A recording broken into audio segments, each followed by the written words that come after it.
আর তার পেট থেকে তীরটাও বের করে নেয়। পাখিটার পেট থেকে তীরটা বের করার সাথে সাথে পাখিটা একটা পরীতে রূপান্তরিত হয়। কিন্তু তোমরা আমার জীবন বাঁচিয়েছো, আমি তোমাদের উপকার করতে চাই। এই নাও ডালিম বাড়ি, আজ থেকে তোমরা এই ডালিম বাড়িতেই থাকতে পারবে। মা জিয়া, এখানেই থাক, কোথাও যাস না। আমি একটু বাজারে যাই, দেখি গিয়ে কিছু কিনতে পারি কিনা। ঘরে যে রান্নার মতো কোনো কিছুই নেই, কিছু তো বাজার করে আনতেই হবে আমাদের। মা মা, আমিও যাব তোমার সাথে বাজারে। আমার একা একা বাড়িতে থাকতে একদম ভালো লাগে না, আমাকে নিয়ে যাও না মা সাথে করে তুমি। না রে জিয়া, তোকে নিয়ে যেতে পারবো না। তুই বাজারে গিয়ে এটা ওটা কিনে দিতে বায়না করবি। আমার কাছে অত টাকা নেই যে তোকে সবকিছু কিনে দেব।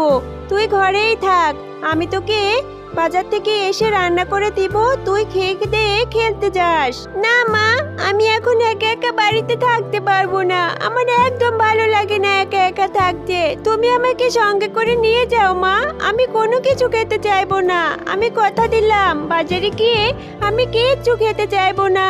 তবে ঠিক আছে, নিয়ে যাচ্ছি, কিন্তু বাজারে গিয়ে কিন্তু কোনো কিছুর বায়না ধরবি না, আগেই বলে দিলাম আমি। ঠিক আছে মা, বাজারে গিয়ে কিচ্ছু চাইবো না, শুধু তোমার সাথে যাব আর গিয়ে বাজার শেষ হলে চলে আসবো, কিচ্ছু খেতে চাইবো না আমি। এরপর কেয়া শিয়ালিনী তুলিকে নিয়ে বাজার করতে চলে যায়।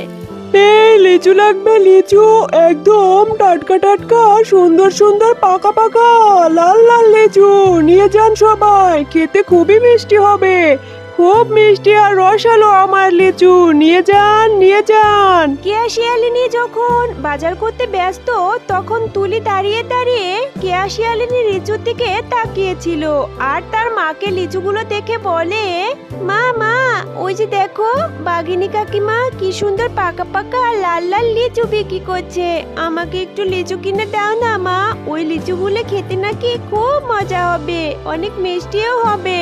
আমার তো লিচুগুলো খেতে খুব মন চাইছে মা, আমাকে একটু লিচু কিনে দাও না মা, আমি আর কিছু চাইবো না। কি রে তুলি, তোকে কি বলে নিয়ে এসেছিলাম? আমার কাছে কি অত টাকা আছে?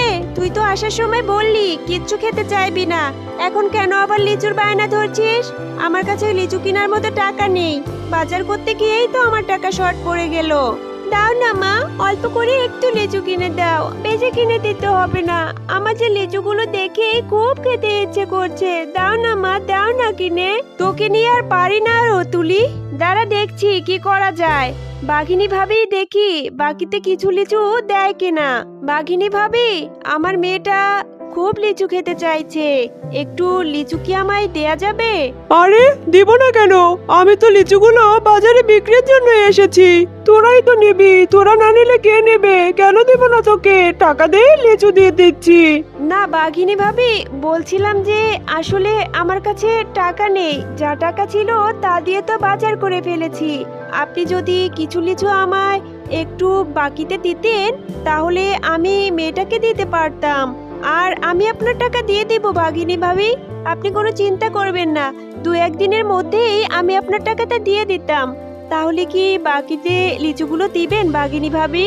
কি যে বলিস রে কেয়া, এই ভরা সিজনে তোকে বাকিতে লিচু দিয়ে কি আমি মরবো নাকি? আর আমি খুব ভালো করেই জানি তোর কাছে টাকা পয়সা কোনোদিনই থাকে না, তোকে বাকিতে লিচু দিতে পারবো না রে। টাকা নিয়ে আয়, লিচু দিচ্ছি, নয়তো এখান থেকে সর, অন্য কাস্টমারদের আসতে দে। বাঘিনী ভাবি, দিন না, না হয় অল্প 2-1টা লিচুই দিন, আমি আপনাকে টাকা দিয়ে দিব তো, কিন্তু একটু দেরি হবে, আমার হাতে যে এখন টাকা নেই।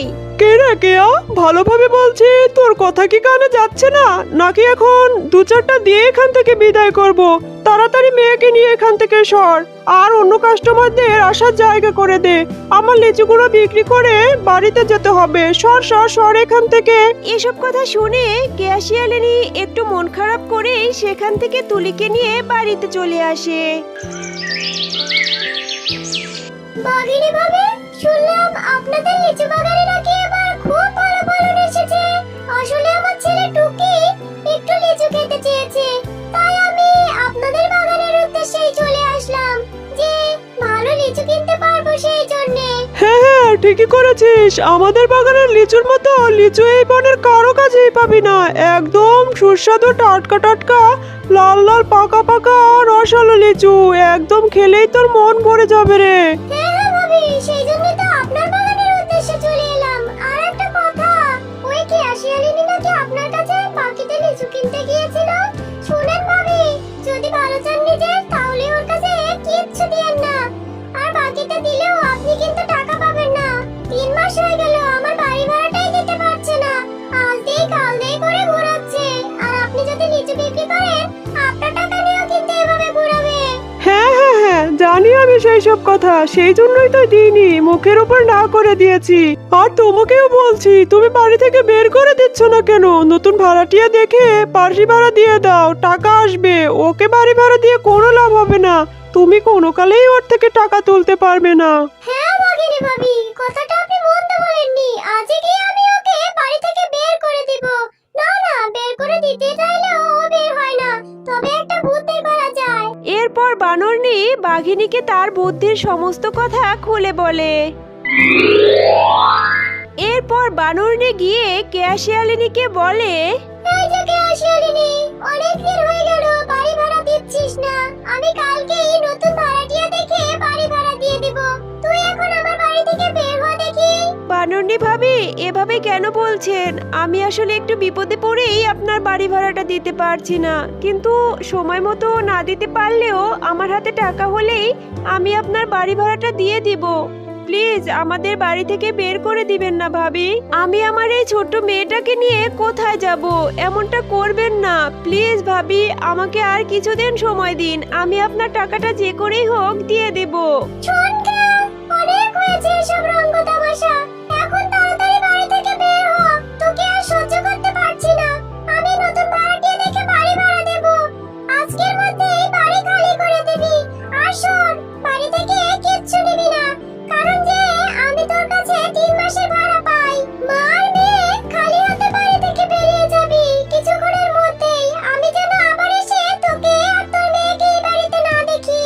অসহায় হয়ে কেয়াশিয়ালিনী আর তুলি বাড়ি থেকে বেরিয়ে যায় আর তারা হাঁটতে থাকে। মা অনেকক্ষণ তো হয়ে গেল, আমি আর হাঁটতে পারছি না।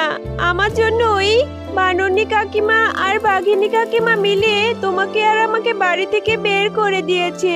আমার ঠিক হয়নি মা লিচু খেতে যাওয়া, আমি আর কখন এমন করব না।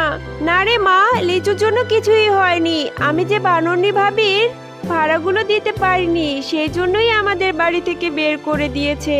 কোনো সমস্যা নেই, তুই চিন্তা করিস না, আমরা দেখি কিছু একটা ব্যবস্থা হয়েই যাবে। আর একটু সহ্য কর মা। না মা, আমি আর হাঁটতে পারছি না, চলো ওই গাছের নিচে গিয়ে একটু বসি।